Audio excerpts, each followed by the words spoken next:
Kevin Kelly went to great lengths in reviewing the most disruptive technological platforms within our current lifespan. He referred to computers as the first disruption, mobile phones as the second, and he concluded, I quote, "The next disrupting platform now arriving is VR. To keep things simple, there is no doubt that VR and augmented reality will evolve to become a huge distribution channel.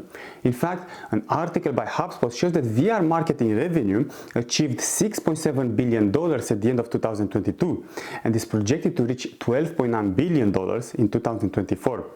The same article points out to another interesting prediction. By 2028, the AR, VR and mixed reality market size worldwide is expected to jump by $220 billion. There are so many VR platforms out there already providing AR advertising services on their networks. There are, however, two problems at the moment. Actually, there are three problems. And let's not even call it problems, let's call it challenges, as they will be overcome in the end. The first challenge is the actual VR technology. Up to this point, VR technology failed to deliver on expectations.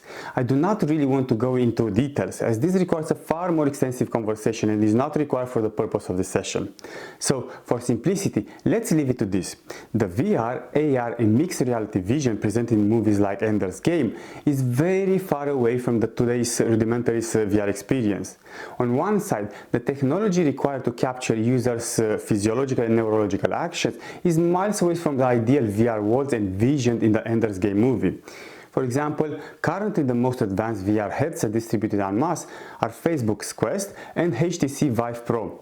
While these are great pieces of equipment, their functionality is significantly limited when compared to the advanced VR, neurological and physiological integration envisioned in Ender's Game.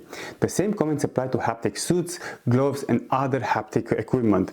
All in all, I would say that the main issue the VR, AR and mixed reality space has at the moment is its limited utility. It is mainly used for entertainment, and it lacks the advanced immersive technology to make VR worlds and experiences worthy to live and spend extensive time in. This represents in fact one of the main reasons why VR advertising has not really taken off.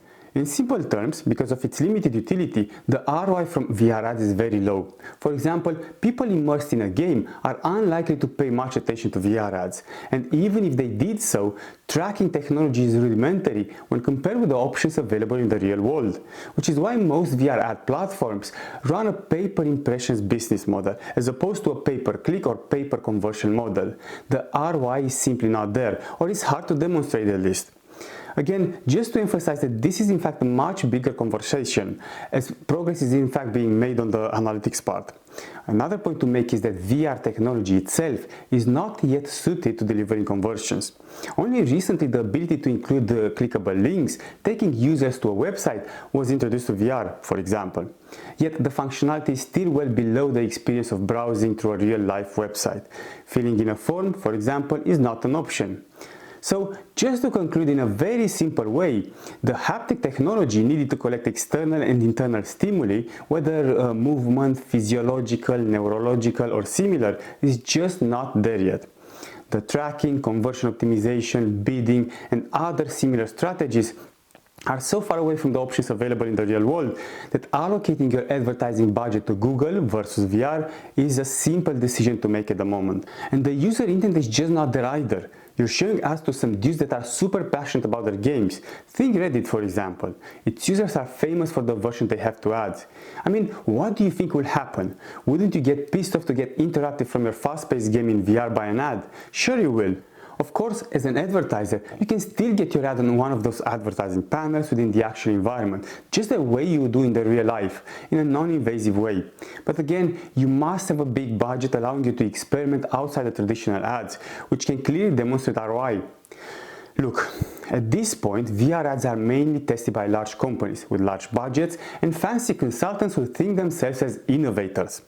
For the rest of the marketers who work with tight budgets most of the time, well, you have to show your clients the ROI on spending, which means that most of the time you have no choice but taking the safer option, which is Google, Facebook or whatever. In simple terms, the promise of VR, AR and mixed reality is yet to materialize. And the only way VR ads will prove to become a serious distribution channel is an Ender's Game scenario. In short, when VR will be able to deliver fully immersive worlds where people actually live their lives and become part of them, in this scenario, well, this is when VR becomes real. You basically duplicate the real world. And now you have a huge market in which you need a new Google VR, a new Meta VR, VR websites, and so on. So, will this ever be achieved? I'm sufficiently confident that it will, but not enough to give you a timeline. Another challenge that needs overcoming in terms of ROI is that current VR network ads are scattered around, each offering advertising access to various apps and environments, but none of them is really the one true Google of the VR space. This is a big limitation in terms of the reach and granularity of VR ads. Now, make no mistake, there are huge advancements in the field, which means that over time, VR advertising will take off. There really is no doubt about that. In fact, we already saw the stats from HubSpot, which confirm that VR adoption is on the up. Okay, let's quickly stop here, but I will see you in the next session. Thank you for watching.